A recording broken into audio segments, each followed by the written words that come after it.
everyone, and welcome to episode 521 of the True Crime All the Time podcast. I'm Mike Ferguson, and with me, as always, is my partner in true crime, Mike Gibson. Gibby, how are you? Hey, man, I'm excited. We got 521. Okay. Like that? 521. Do I like it? Do I like what? I came up counting on the fly down with your fingers? That's right on the fly, man. I was like, okay. Oh, hey. Are you hoping that catches on like 6'7" or yeah, or 6'7", 6'7". Oh, I'll be glad when that goes away. Yeah, it should be going away soon, I hope. All right, buddy. Are you ready to get into this episode of True Crime All the Time? Yeah, I'm ready. We're talking about David Grunwald.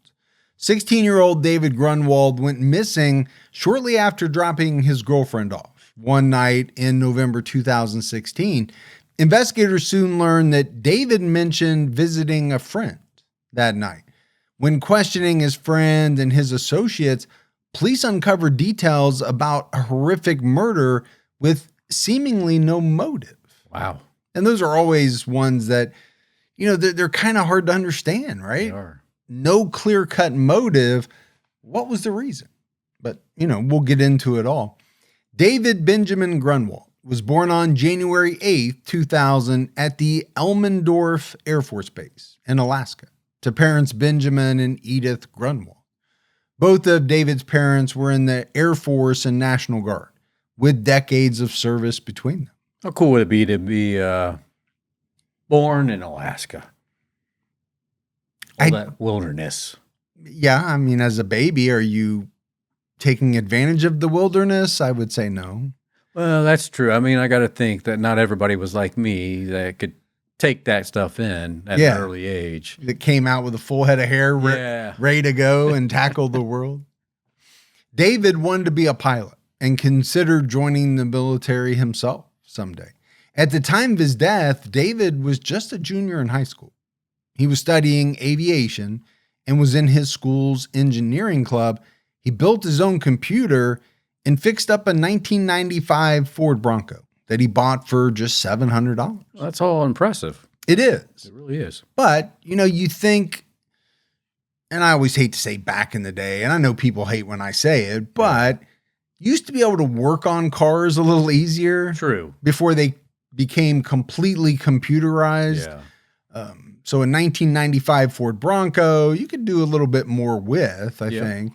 And, I remember, and I kind of went through this phase too, where it was kind of in vogue, and I think it still is to a large degree, but to build your own computer. Yeah. That was like a big deal. It is. Right? To buy the motherboard and the RAM and all of that and kind of put it together in a case. Yeah, my son-in-law just did that.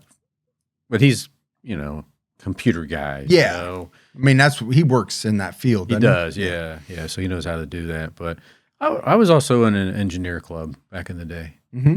I mean, but like train engineer. I was going to say it was like a train engineer, Yeah. and you just did it to wear the hat. So, well, the hat was pretty cool. The hat was cool, and you had a whistle. Yep. That used to go boop, boop. But it was said that David had a close group of friends and often helped them with rides or gave advice. One friend thanked David for helping him avoid drugs. Well, that's cool. I mean, I will say he seems like he was a really good kid. Yeah. He had his head on right. He had some goals. Sounds like he was a good person to his friends, helpful, all of that. The night of November 13th, 2016 seemed like a normal Sunday. David told his parents he loved them as he headed out. He spent the afternoon with his girlfriend, Victoria. I love it that he said, hey, I'm headed out. Love you, Mom and Dad. Mm-hmm. Oh, I think more kids should do that. Mm-hmm. I just do. Do you think kids don't do that? I don't. Okay. I just think more should do it. I don't know. My kids say it a lot. Do they? Yeah, but we are a very I love you family. And some families just aren't like that. No, I know. Yeah. But we almost always say it whenever we are going somewhere, because in my way of thinking, you just never know. You don't know. Especially when you research as much true crime as we do, it kind of becomes very obvious. For me, it just sounds weird because I'll hear like parents say, I love you, And the kids were like, "Yep, I'll see you later." Okay, thinking, yeah, that's kind of weird, but your mom probably wants to hear that "I love you" back. I get you. Yeah. Around 6:30 p.m., David called his mother Edith to tell her he was going to miss his 9 p.m. curfew. She factored in the icy roads and told him it was fine if he was home by 9:20. Yeah. Okay. So pretty conscientious of him to call and say, I know I got a 9 p.m. curfew. I'm not going to make it. Just want to let you know. So she's like, all right, I'll give you 20 minutes. But after that, I'm laying the hammer down. That's right. Because I don't know if I should believe you or not. Right. David dropped Victoria off at her dad's house in Palmer, Alaska around 6:30 to 7 p.m. But David's parents got worried when he didn't come home by 9:20. They called his girlfriend around 9:40 p.m. She said David left an hour earlier, which would have been about 8:40. Yeah. David's parents drove up and down the road to his girlfriend's home, worried that he might have gotten into an accident. They drove the road twice before driving to the Alaska State Trooper Post in Palmer to report their son missing around 11:45 p.m. David's father said it was totally unlike him to be almost 3 hours late. Well, that is extremely late, And the fact that they went up and down the roads that he should have or would have taken and didn't see him, it's alarming. It is. And, parents know their kids, right? You could have a kid who is so punctual, it's scary. Yeah. Never misses a curfew. And then you might have a kid who is not all that worried about it, and you got to get on them. But you know what your kids are like. Right. So by that, you kind of know when to start worrying and when maybe you don't need to worry as much. And I would tell my mom, hey, I'll be home in a little bit. I'm just here in town. And then she would call around and then eventually find out that I was like 3 towns over. Yeah. At some girl's house, I'm sure. David's girlfriend, Victoria, quickly remembered that David said he might go see a friend in Palmer. The next day, November 14th, David's Bronco was found on a trail on Bald Mountain Ridge about 20 minutes from his family's home. And the car was so badly burned that metal pieces had fallen off and no material was left inside. Wow. No remains were found in or around the vehicle. Police searched the surrounding area, but they didn't find David. So, your level of worry as a parent, or in this case, David's parents, goes from worried to extremely worried or shocked or panic-stricken or whatever you want to call it. Yeah, I'd be scared. What happened? And maybe scared is the best word. Yeah.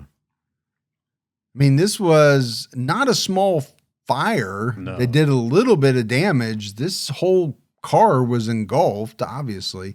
You have metal pieces falling off the car. Okay, it got really hot. It did. Several days later, Edith Grunwald told news outlet KTUU that David's friend was named Eric, but she had never met him. In a late November interview with the Anchorage Daily News, his parents noted that his phone pinged at least once off a tower near Palmer that night. On December 2nd, 2016, human remains were found by the Knik River.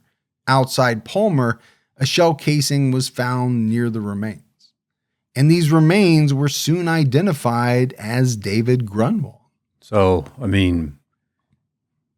worst possible news for the parents. But is it? It's terrible. No, absolutely terrible. He didn't die in the blaze, right? The fire. Mm-hmm. But he's dead. Yeah. And you know something happened to him. Yeah. Because there is that, we do a lot of unsolved cases as well. So there's that thing that people always talk about where not knowing is very tough. And some people go the rest of their lives not knowing what happened to their loved one. Yeah. Now, the Grunwald family knows, but it's a horrible ending. Yeah. Now, the Knik River, I hope I'm saying that right. You and I did a serial killer case many, many years ago. Yeah. That involved this river. And about 1,000 people told me how to say it. Yeah. And I can't remember. So hopefully I got it right. That's the problem. We get a lot of people who call, leave a voicemail, more emails, right? Saying, hey, this is, you messed this one up. This is how it's said or whatever. But if we don't say it for 4 or 5 years, very little chance I'm going to remember. I know. I seen a message about the Honduras one we just did, how we said that name wrong. Oh, I'm sure. Like one of the T's was silent or something. Like, well, how would you know that? Absolutely. It happens. Even more so in, when we do cases in other countries, but we've messed plenty of U.S. Cities and things like that up. Arkansas, wasn't that one that we has a lot of weird names? Oklahoma, that's what it was. Yeah, we've messed a lot up in Oklahoma. Yeah. There are a lot of city names that I think are rooted in maybe Native American heritage, and they're pronounced differently than the way they look. But on December 3rd, Alaska state troopers arrested 16-year-old Eric Allmendinger. They soon announced that Eric was charged as an adult with first-degree murder and kidnapping. 16 years old. Young. Very young. You think back when you were 16 years old. Yep. Wearing your singlet, wrestling other boys, getting sweaty. It's not something I was into, but okay. I know that was a big part of your life. Yeah. Sweaty wrestling with other boys. But at 16 years old, you're just starting to come into your own. Well, right? You really are. At 16, most people, especially when you and I were 16, we were chomping at the bit to get our driver's license. We were. Nowadays, I swear, like, kids are waiting. They're fine. They don't want to drive. No. Yeah, they're like, they're waiting a lot longer. In our generation, it was like, all right, the day you turn 16, man, you're down. Oh, shit, I just hit the microphone. But you're down at the thing trying to get your test scheduled or whatever it is. Yeah, I remember I did the fast track to get mine. It was like, did everything in 3 days, like the courses and all that. Uh-huh. You had to pay a little extra, but it got you so you can go ahead and get your license, and you were good, Mm-hmm. So, and you had to go out on a date with the instructor. Well, you do what you got to do. Sometimes you got to do what you got to do.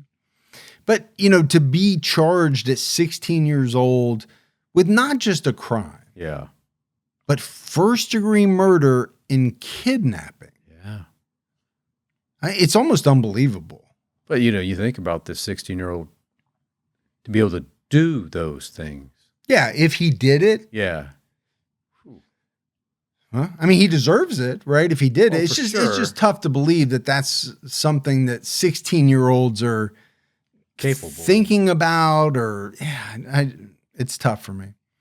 An Alaska state trooper dispatch report noted others involved in this incident have been identified, but have not been charged as of yet. Okay. So you can take that to mean this wasn't a lone act, right, by this Eric Allmendinger. There were other people involved. State troopers had been visiting the Allmendinger home almost daily because David's girlfriend told them he mentioned visiting Eric. According to court documents released in December 2016, David was pistol whipped, driven to a remote location, forced to walk 200 feet into the woods, and then shot once in the head. And we just got done talking about what a good kid this was. Yeah.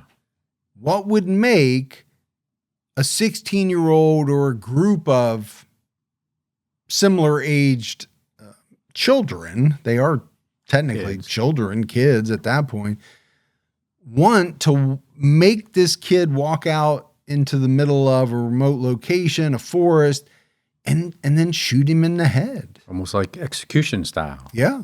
It was an execution. I think you could say that. A tip from another team led troopers to David's body. In his interview with police, Eric Allmendinger denied pulling the trigger and said another teen shot David, who begged for his life. But obviously that means if you're Eric, you were there. Yeah. Because you can't even give that information if you're not there to witness it. According to court documents, troopers first located and spoke to Eric on November 16th. He denied seeing David on the night he disappeared and claimed that he took a cab to Anchorage. Troopers determined Eric was lying. Lying? Let's go with lying. I would say lying. Because data from his tablet indicated it was near David's SUV on the night it burned. I think a lot of people forget in this digital age. Yep. There's a lot of things being captured on all those devices, from the smartwatch, from your smartphone to your smart tablet to your, I don't know. I mean, there's everything's so smart. Everything's so smart. Exactly. But I think you're right. We've heard like the Fitbits have been big in a couple of murders, and just things maybe that you don't realize. I think most people know their phone is kind of, you'd hope, giving away their location. I don't know how many people maybe think about a tablet as much, or like a Fitbit or things like that, but a lot of things are tracking us nowadays. Yeah, I mean, your vehicles. Yeah. I mean, if you have something inserted in you, like a device, like a medical, something for your heart. Do you have something in this location here? Not yet. Iron Man? Not yet. If I do, I would like to have the Iron Man thing. That'd be kind of cool. That'd be badass. It would, yeah. So police obtained a search warrant for Eric's home on November 29th, and they found a camper on the property with what they described as an overwhelming smell of bleach. Ooh. That's always going to get, a little bit of attention. It is. Right? In the wake of a horrific crime. But then they found blood on the floor, walls, and toilets. So, all right, you're using bleach. We've said it, right? It's hard to clean up blood. It is. Especially to completely erase it from a crime scene. On December 2nd, police interviewed an acquaintance of Eric who said that Eric and a 16-year-old named DJ showed up at his house on November 13th. Eric said he killed David and needed advice. The acquaintance sent him away. Okay. I'm telling you, man, if I'm 16 years old and a guy I know shows up at my door and says, "Hey, I just killed someone. I need your help." Friendship over. Absolutely. We're done. Bye. Not to mention the fact that I'm picking up the phone. I'm calling police. Yeah, I'd be like, what'd you do with the gun? You still have it on you? You getting all the information ahead of time so that you can give to police? I'll make sure he doesn't have that gun on him still. Well, that's true. Before you say no to him? Yeah. Police also spoke to DJ, who consulted an attorney and led the police to David's body. After David's body was found, police interviewed Eric again. He was questioned for about 6 hours with his father and grandmother present. Remember, he is only 16 years old. I wonder how difficult that had to be for the parent and grandparent. Well, I don't know. I mean, imagine you have 2 kids. I have 2 kids. Imagine one of your kids being accused of murder. Yeah. I can't even imagine it. The thoughts that would be going through my mind. And obviously you want to protect your kids as much as you can, but how much can you protect them if they killed somebody? That's true. I guess all I can do is bring that attorney in right away. Yeah, that's all you can do. At first, he said he didn't know anything about David's death, But, they're not going to stop with that. They continued to push him for answers. Eric soon admitted that David came to his home to drink and smoke marijuana in the camper. While doing so, DJ texted Eric asking him to bring a gun to the camper. Eric handed a .40 caliber gun to DJ, who bludgeoned David with it.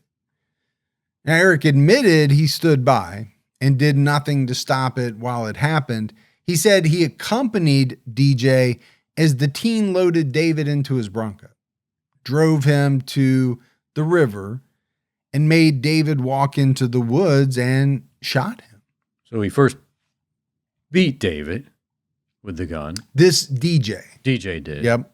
Okay. According to Eric. Yeah. And then him and Eric got him in the Bronco, drove out there, and then DJ walked him down the path and shot him. Yeah. To me, that's the takeaway, right, from this interview is he's putting himself there. Yeah. But he's essentially laying all of this on DJ. However, in a second recounting of the incident, Eric blamed the shooting on another 16-year-old named AB. Okay, well, that's a problem now. Story's changing, which is never good. Eric acknowledged burning David's Bronco, taking a cab from the site, cleaning the camper, and burning a blood-soaked rug. So, okay, you start off by saying you were there when it all happened, but you didn't do any of it. Besides, give the gun to this DJ guy. Yeah. Now, DJ is nowhere to be found. It's a guy named AB who killed him, but now you've said, I burned his Bronco. Yeah. I then took a cab, went back to the camper, cleaned up all the blood, all of that. As the father and grandmother sitting there, I mean, I'd be like, what the heck did we do wrong in raising this kid to think that that was okay? Well, and the other thing is, as a parent, a lot of times when your kid is lying. Oh, yeah. Now, police are good at it, but a parent has spent this person's whole life with them, right? They've seen them their whole life. I know when my kids are lying. Yeah. I do. I mean, if they got past the police interview, as soon as you got out to your truck, you'd be like, all right. Yeah. Tell me what really happened, because I know what you told them is not true. Let's cut the you-know-what. Yeah. The only motive investigators could get from Eric was that David had smoked all of his weed. Is that really why you would kill somebody? You smoked all my weed, damn it. I'm going to kill you. I mean, even if it's true, the weed is already gone. Yeah. What good is killing this individual going to do? The damage is done. So he smoked all the weed. He got mad. That'd be like me if I ate all your masa chips. I mean, I don't think you would want to hurt me, but I know you like your masa chips. Let's just say it wouldn't be good. Yeah. Because those are my snack of choice. Not to give a plug, because they're not paying us. I wish they would, because I do love those chips. I mean, I did take 2 bags home with me last week that you didn't know about. I don't think you knew. Maybe you did. I just docked your pay. But it was said that Eric showed very little remorse. On December 9th, 2016, 4 more teenagers were charged in connection with David's murder. Wow. And let's talk about remorse a little bit. Sure. I get it. You have basically said 2 different people killed David. Yeah. But could you not at least show some remorse just for the fact that a 16-year-old is dead? And you were there and witnessed it. Yeah. According to his account. Even if, according to you, you weren't the one that pulled the trigger. Yeah. I feel like it'd be very easy to show remorse. I would think. But that's easy for us to say because we have that in us. Right. Some of these people, they just don't have it, man. They don't. And it's a scary thing. It really is. A Palmer grand jury charged Dominic Johnson and Bradley Renfro, both 16, with first and second degree murder and evidence tampering, they were charged as adults. And I know that's a kind of a sticky subject for some people. Yeah. My take is, if you're 16, 17 years old and you kill someone in this type of way, right, meaning you purposefully did it, is essentially, like you said, an execution. I have no issues with you being charged as an adult. Yeah, I'm good with it too. You made that decision. You have the capability of understanding right from wrong. Yeah. 19-year-old Austin Barrett was charged with first and second degree murder and kidnapping. 18-year-old Devin Peterson was charged with 3 counts of tampering and first degree hindering prosecution. So according to prosecutors, the DJ in Eric Allmendinger's statement was Dominic Johnson. Dominic was the one who told Eric to get the gun and the one who bludgeoned David. Prosecutors noted that David was shot and killed by either Dominic Johnson or Austin Barrett. So Austin would be the AB, right, in the second confession. The teens drove to Devin Peterson's house for advice after the fact. Devin admitted to state troopers that he saw Eric and Dominic that night, but told them they were stupid and sent them away because he didn't want the trouble. So that's why he got charged with tampering and hindering prosecution, which is tough because he really wasn't involved in this. These guys just happened to show up at his house, but once he had that knowledge, he didn't do anything with it. He didn't do anything with it, and they really put him in a terrible position. Yeah. He just should have done something with the information he had. Right. Makes you wonder why they showed up to his house for advice. Like, why would they go to him for advice? Yeah. Maybe they thought he knew something about this. Yeah. I have no idea. Prosecutors accused Eric, Bradley, Dominic, and Austin of acting as principals or accomplices in David's murder and accused them of restraining and kidnapping David and destroying evidence.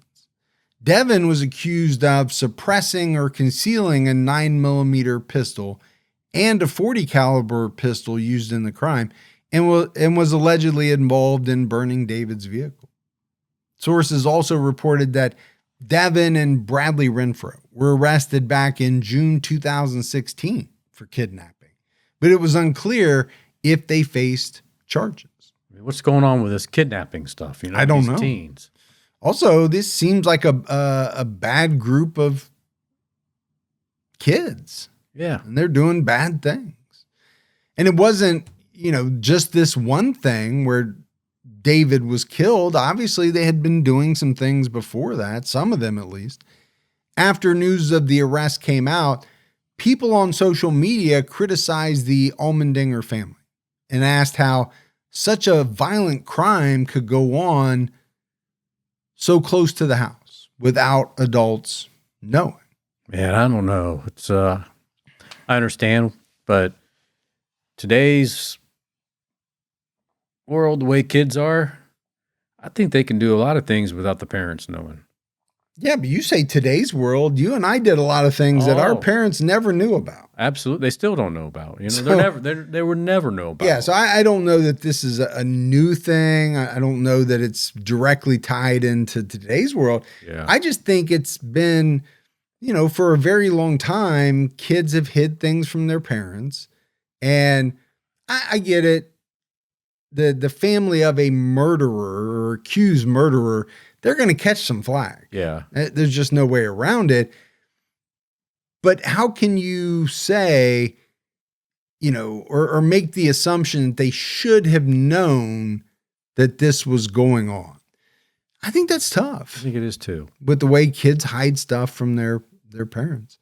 Rod and Myler Allmendinger, Eric's father and grandmother, said they didn't know what happened to turn a regular kid into a criminal. They said Eric was an animal lover, played basketball, and won a prize at the state fair for baking. Maybe they were a special type of brownie. Yeah, I don't think so. I don't think you usually win prizes at the state fair for those, but he normally lived with his mother and visited his father on weekends. They said Eric was doing well in school until he befriended Devin Peterson in the summer of 2015. Rod banned Devin from visiting because he thought he was a bad influence. Eric stopped visiting his father regularly at that point. By the summer of 2016, Eric wasn't living with his mother anymore. He was essentially homeless and moving around to houses that served as drug dealing bases. All right, well, that's where things start going bad then. Yeah. I mean, this kid took a nosedive. Yeah. Right? In a short period of time. At least from what his father has said, it does make it seem like it coincided with this friendship with Devin Peterson. Yeah. So, I mean, at that point, maybe there's some things that the parents probably knew, but what can they control of that? Yeah. I mean, now, here's the thing, though.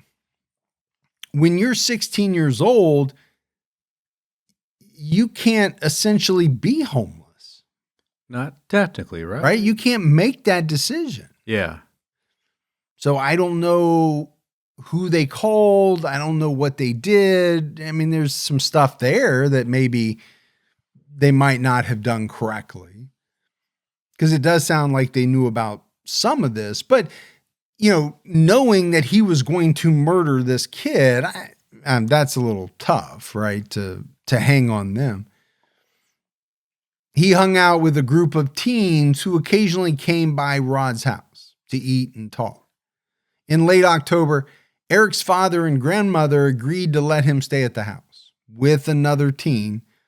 Rod enrolled them in an alternative school and tried to keep them at home when they snuck out to get drunk.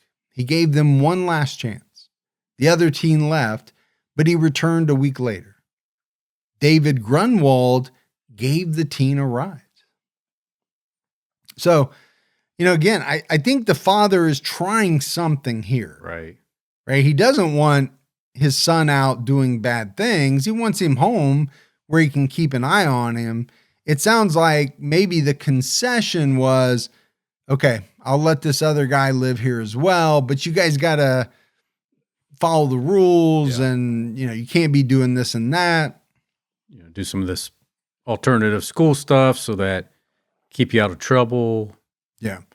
David's parents, Ben and Edith, said during a previous interview that they called Rod Allmendinger a few hours after David didn't come home.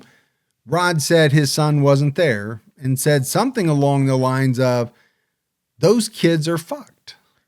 Well, that would be an interesting response to get. Yeah. Now, obviously, when this was reported by the Anchorage Daily News, they didn't use that word, but I'm going to use it because I think it's very descriptive while not being descriptive at all, if that makes sense. Sure. It's impactful, and then you have to dissect, well, what does he mean when he says that? Yeah. That he's given them chance after chance, or his son and whoever else is living there, they just can't walk the straight and narrow? Or does he know something? Well, it is being said in response to David having gone missing. It's a strange response. Yeah. To me. In that context, when the Anchorage Daily News asked about this, Rod explained he was worried Edith was calling the police and the teens would get in trouble for not being home. He didn't know what happened at the trailer. He assumed Eric and the other teen were watching TV in a downstairs bedroom until the teen said Eric wasn't there. But obviously there was something going on. Yeah. To say that about your son and another person or a group of people, that's not a good thing. No. When you say that. No. And saying something like that, things are messed up. Yeah. So back to your point, is it a general, they're jacked up, or does he know something more than what he's letting on? Rod said he didn't see David come back to his home or anyone else go in the trailer, which was normally locked. He didn't hear from Eric until 4 a.m. that night. At that point, David's parents were looking for him, and he said that Eric said, just everybody chill out. He's probably just hanging out with somebody else and being late. Easy thing to say. Well, it is. And I mean, if you're a parent, does that seem out of the ordinary? No. It doesn't raise any alarm bells, I don't think. Not at all. Rod looked inside the trailer once to see if David was hiding there. He said he didn't see any blood, but he also didn't look in the bathroom. He didn't realize the group of teens may have returned to the trailer on Thanksgiving weekend and doused it in bleach and burned the carpet. He was on a trip and locked the door once he saw it had been opened. Eric told his dad he needed to get something from the trailer. So, the other thing is when it's thought to have happened kind of on your property. Yeah. Okay. People are going to be a little more upset at you about that. Yeah, I get that. Thinking, who's in control here? Right. Who's watching over things? How didn't you know that since that trailer was on your property and it's your trailer? Yeah. In February 2017, Damian Peterson, the older brother of Devin, was indicted for second-degree murder, manslaughter, criminally negligent homicide, and assault for the death of 16-year-old Frankie Woodford. What is going on? In the Peterson household? Man. Or in all these kids' households? I don't know. Back in June 2016, troopers responded to a home in Wasilla for a report of an underage teen with a gunshot wound. The grand jury found that Frankie Woodford's gunshot wound was not self-inflicted. In January 2018, David's parents filed a civil lawsuit accusing several people of supplying the pistol used in the murder. The suit named 2 other teens who allegedly gave the murder weapon to 4 of the defendants in exchange for drugs. The teens' mothers and the owner of the gun were also named in the suit. I bet they were. Hey, if you've got a gun, you have a really big responsibility. You sure do. To make sure that that gun doesn't fall into the hands of people who shouldn't have it. Yeah. Lock it up. On January 19th, 2018, Devin Peterson entered a change of plea agreement, admitting that he helped hide the pistol after the murder. He also admitted to providing gas cans to burn David's vehicle. He pleaded guilty to first-degree tampering with physical evidence and hindering prosecution.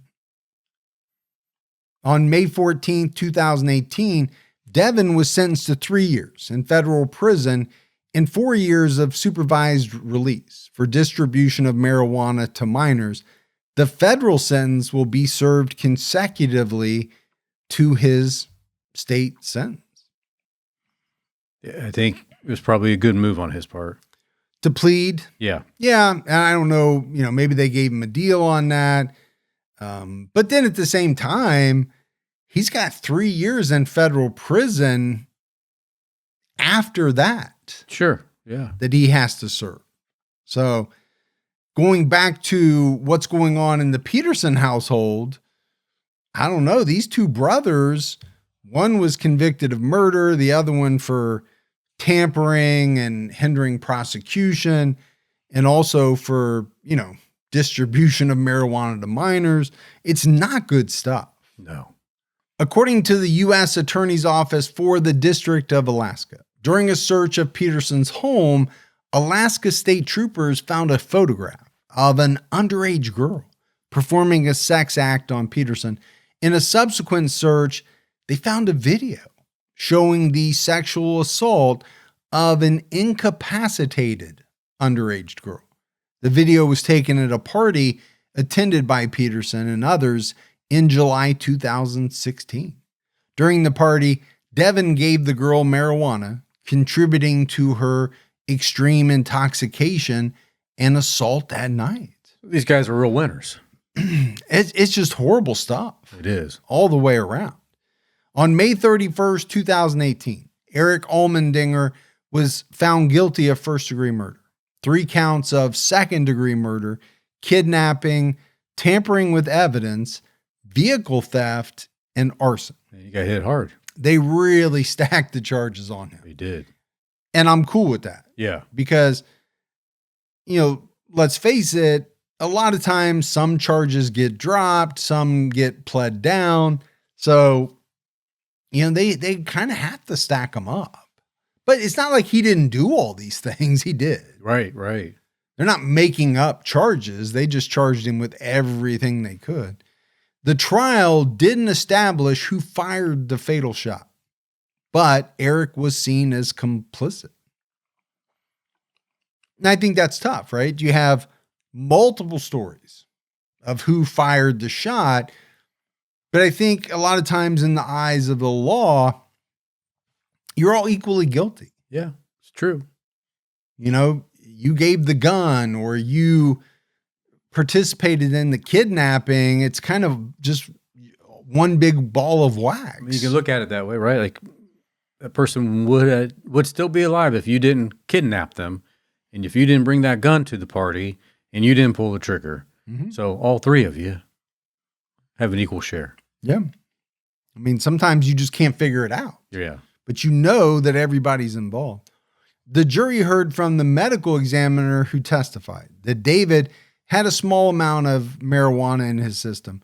He had injuries to his head and extremities, showing he went through a struggle and tried to defend himself with his arms and hands. He was beaten severely and shot once in the head, most likely while looking at the assailants. So this wasn't somebody walked up behind him and shot him. There was a fight. He was beaten and somebody pulled out a gun and shot him, what sounds to be face to face. The jury viewed Eric's interrogation video where he initially admitted he was present during the crime, but he said he wasn't the killer. His story changed several times, as we talked about. Right. He admitted he was there for the beating, shooting, and evidence tampering. Said there were 5 people in the car, including himself. He claimed Dominic Johnson was driving and was the one who took David through the woods and shot him. However, earlier at trial, the defense claimed Austin Barrett was the shooter. In his police interview, Eric said he was scared. He would be killed if he didn't go along with everything. He said that Devin Peterson was the one who said they should burn the vehicle. He was on board with this, but it wasn't fully his idea. Okay. I mean, what do you make, right? Some of this is some CYA, I feel like. You're trying to diminish your role. Yeah. And put as much as you can onto the other people. Deflect it. So it does make it tough, right? To get to the bottom of exactly who did what. And the one thing that he couldn't do, or he didn't do, was give an answer as to motive. Yeah. Right? What was the motive? Why did you do it? For these people, these kids, to want to kill David Grunwald.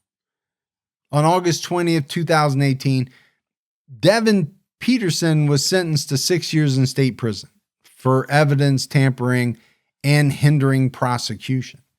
And let's not forget, right? He's got another 3 years for the marijuana charge.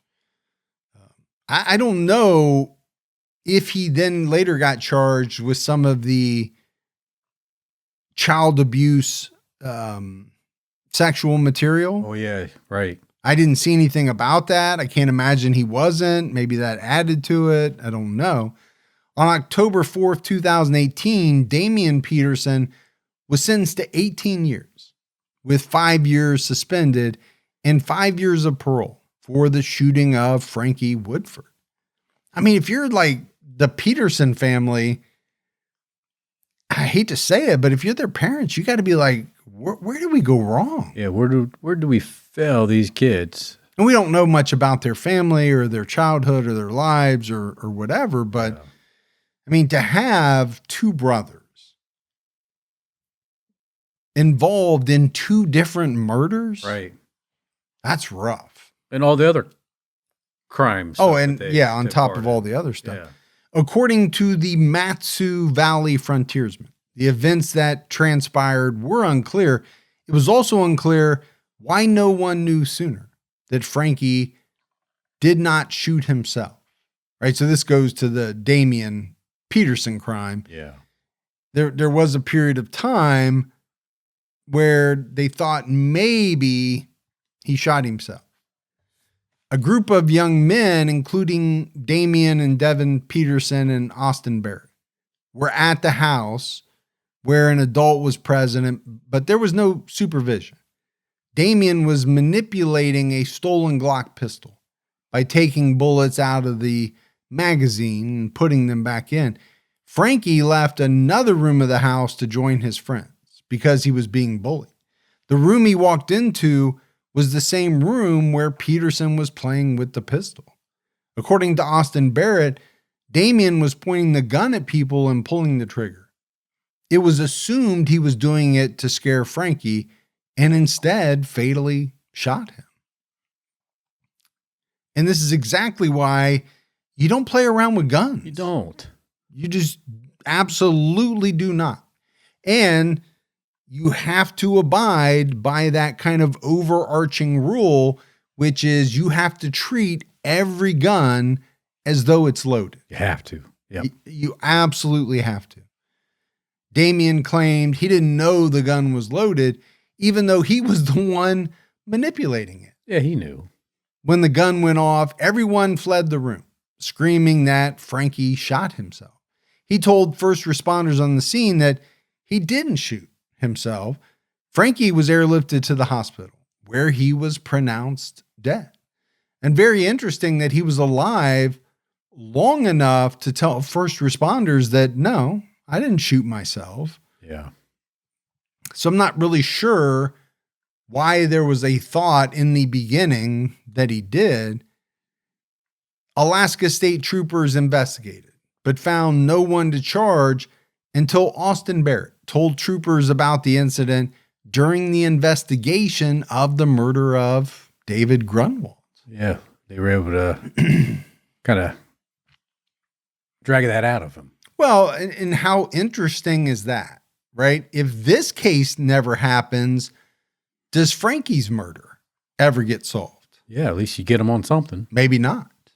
On December 27, 2018, Dominic Johnson was found guilty on all charges, including first-degree murder, kidnapping, second-degree murder, intending serious injury, and second-degree murder with extreme indifference, felony murder, evidence tampering, assault, vehicle theft, and 3 counts of arson. Oh, man. Heavy hit. Yeah, these are, young people who are having the book thrown at them. But to me, it's very well deserved. Absolutely. What they did was absolutely heinous. Prosecutors presented a Snapchat video showing Johnson talking about hitting someone in the head as hard as he could. Also, I'm starting to think some of these kids might not have been that bright. No. Why are you on Snapchat talking about hurting people? Because they think they can do that video and it will disappear and nobody will ever see it or talk about it. They forget all this computer forensic stuff where they can get a lot of that information still. Is Snapchat the one that disappears? Yes. Okay. I've never used Snapchat, so I don't really know how it works, but you're right. You might think it disappears, but doesn't mean there's not a way to get to it. Yeah.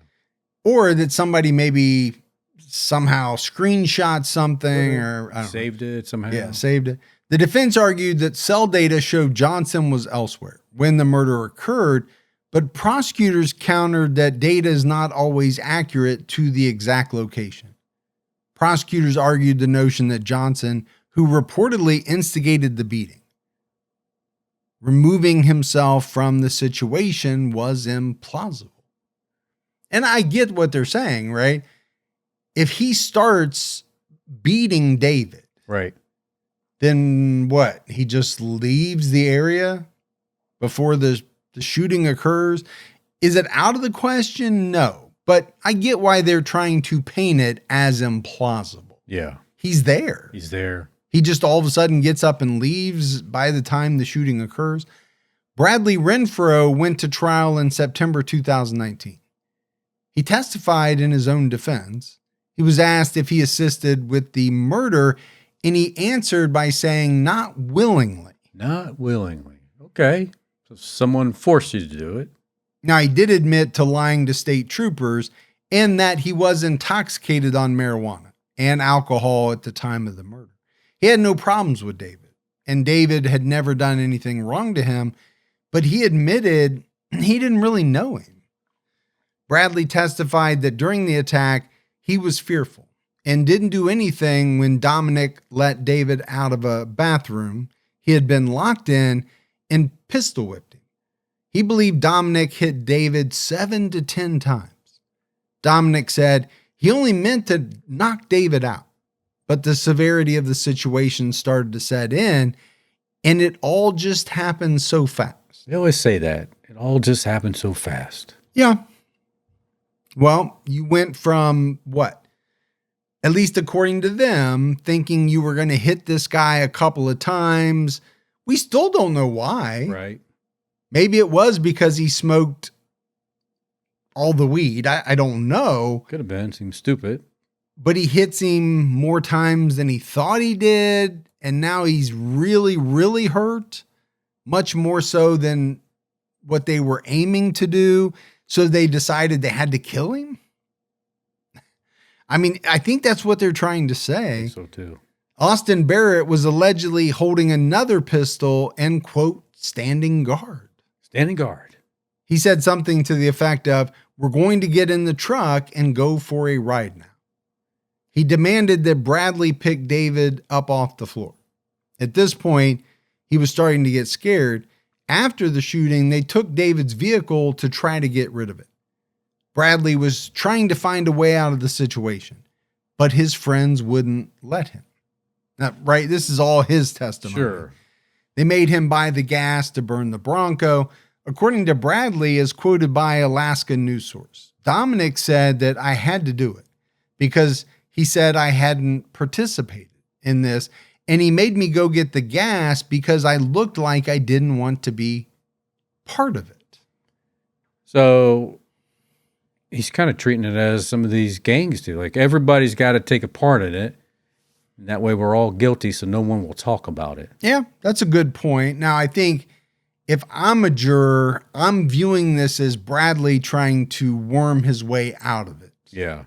And make an excuse that he unwillingly had to do some of these things because these other people wouldn't let him leave. On October 8th, 2019, Bradley Renfro was found guilty of murder, kidnapping, and vehicle theft. On February 7th, 2020, Austin Barrett pleaded guilty to second-degree murder. At a January hearing, Austin's murder indictment was thrown out after a judge ruled that the troopers who interviewed him failed to acknowledge his right to remain silent when he pleaded the fifth at the beginning of the interview. How do you mess up like that? I don't know. You know, I watch a lot of body cam videos, and there's a lot of gray area, even in those, of when they do the Miranda rights. They don't really need to do them unless they're going to be asking questions about the crime. So police body cam videos. What'd I say? Just body cam video. Oh, I just assumed people knew what I was talking about. Sure, your mind is going to go somewhere else. I know that. But yes, police body cam videos.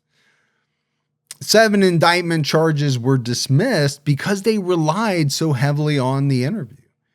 Prosecutors listed numerous factors that helped the state come to a plea agreement, including Austin's remorse and being a witness in the shooting of 16-year-old Frankie Woodford.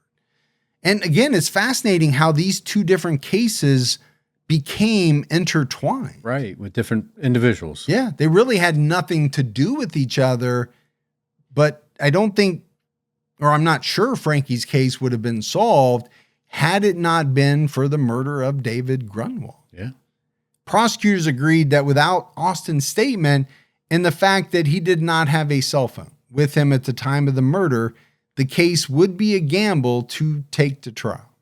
So I think he had some things going in his favor, right? Sometimes luck is on your side. On November 20th, 2020, Austin Barrett was the first of 4 sentenced for his role in the murder. He received a 45-year sentence with 10 years of probation. Wow, that's healthy. It's healthy. And that's after having some of his indictments thrown out. Yeah. Austin will be eligible for discretionary parole after serving 15 years of his sentence. With credit for time served, it may only be about 11 additional years before he can apply for parole. So he was in jail for like 4 years before he was even convicted. Seems light. It does. Yeah, I get it. But I mean, he might not get out then either. He might not. Again, I don't want to lose sight of the fact that, some of these individuals were, like 16 years old. That's true.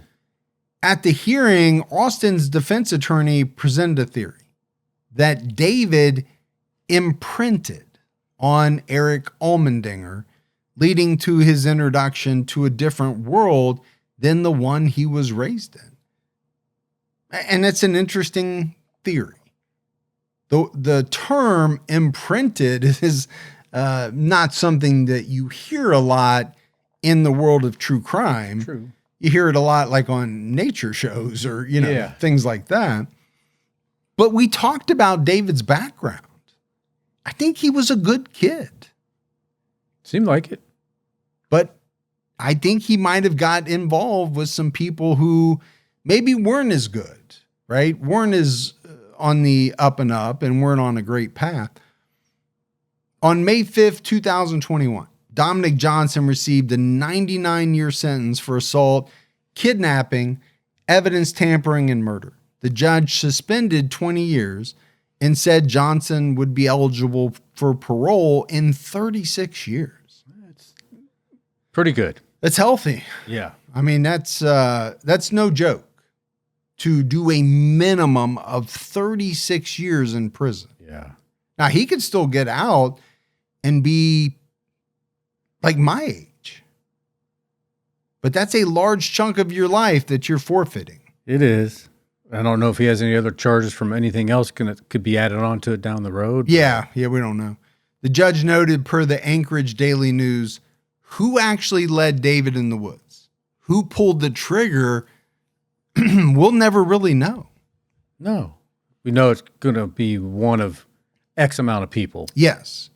ADA Melissa Winninger Howard said the crime was 100% a group effort. And I think they had to treat the prosecution like that, right? Had to kind of go after everybody as a whole because they didn't know who exactly pulled the trigger. The prosecution noted that in Snapchat messages, videos, and other digital data, Johnson's own words indicated he was a willing participant and an active insider of violence.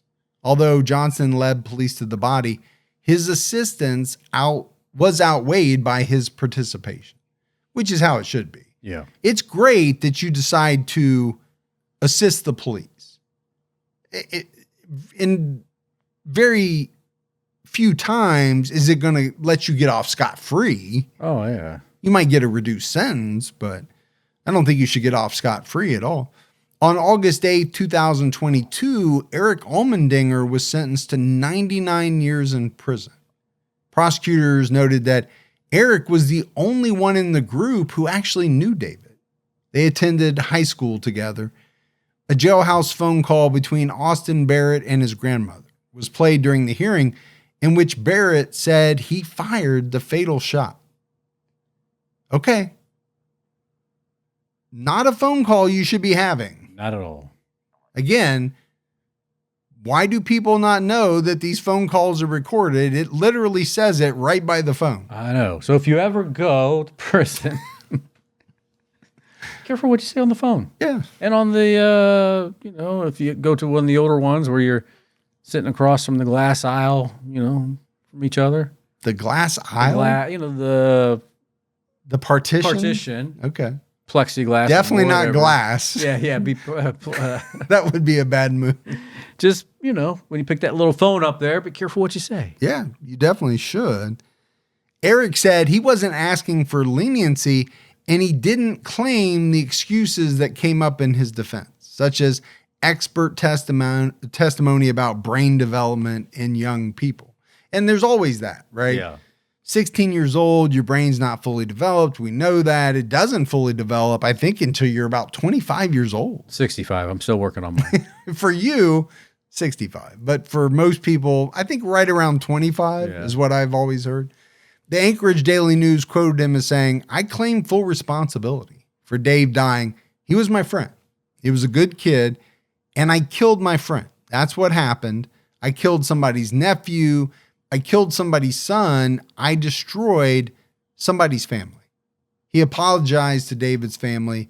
He said, "I'm sure the words coming out of my mouth are irrelevant to them, but if it means anything, I'm sorry. I'm sorry for what I did, and I'm sorry for what I didn't do." And it's kind of refreshing. Again, you don't know how much of this is real, but he doesn't have to say these things. He doesn't. Now, the I'm sorries, I don't always buy those, but he is saying, I killed David. Yeah. I killed my friend. He's admitting to all of this stuff. Now, he's been convicted, so sure, yeah. Why not? But even still, people don't do that a lot of the time. Prosecutor Melissa Howard noted that Eric repeatedly violated jail rules, including being caught with a homemade knife and fighting with another inmate. In 2019, he assaulted a CO. Again, I don't know that a lot of these people were good kids. I don't think they were.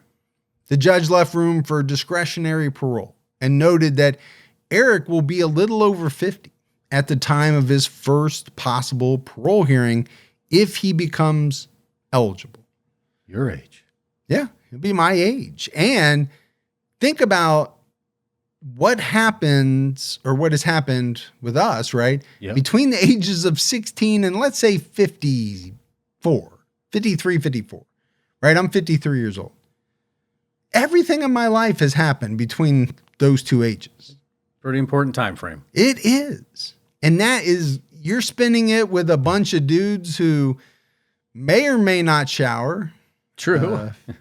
You're not going to have any dates, or if you are, they're probably not going to be the kind that you would like to have. Yeah, probably not going to be fun. It just, to me, all of this stuff is so senseless. I just don't get it.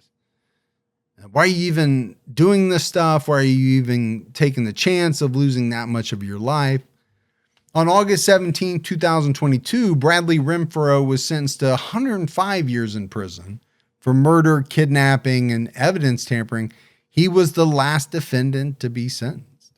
Court proceedings indicated that Bradley arrived at the property when three friends pistol whipped David. He offered suggestions on where the murder should take place and afterwards planned to destroy evidence and bought gasoline to burn the vehicle.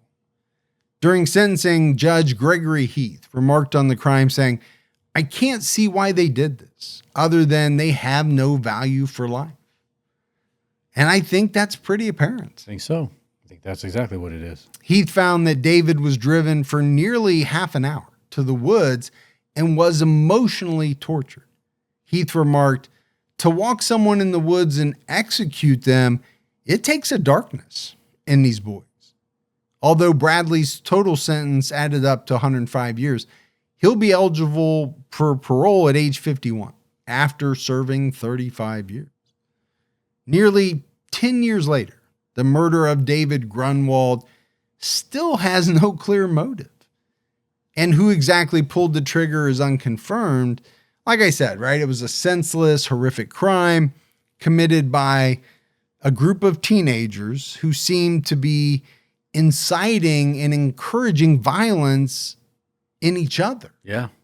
And you know, I think some of it is this group think, right? This group mentality. Yeah. You know, would any of these people have done it on their own? I don't know. I don't think so. I don't know. Maybe, but I think when you get a bunch of people together, that group think can kind of lead to some bad things sometimes. And it gives those people confidence. Maybe.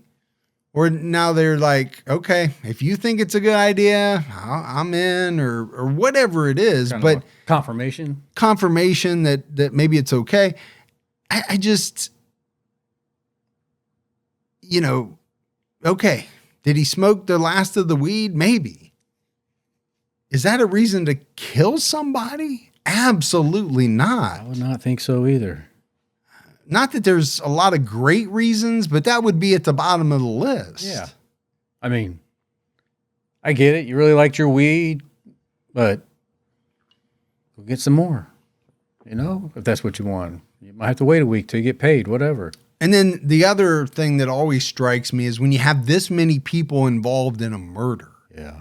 Number one, it's very hard for people to keep their mouths shut, which people didn't do in this one either. But also, and more importantly for me, is how do you get X number of people to all go along with something that they know is wrong, right? They know it's not the right thing to do, but yet everybody kind of falls in line and says, yeah, this is what we're going to do. Yeah, what scare tactics were used to make that happen? Yeah, I don't understand it at all. But that's it for our episode on David Grunwald. You know, if you love the show, make sure you hit that subscribe button. If you're on YouTube, if you're listening, keep listening. Tell people about us. Yeah. Tell your friends and family. And yeah, we don't say it all the time, but you know, word of mouth about the podcast really helps us out. It does. But that's it for another episode of True Crime All the Time. So for Mike and Gibby, stay safe and keep your own time ticking.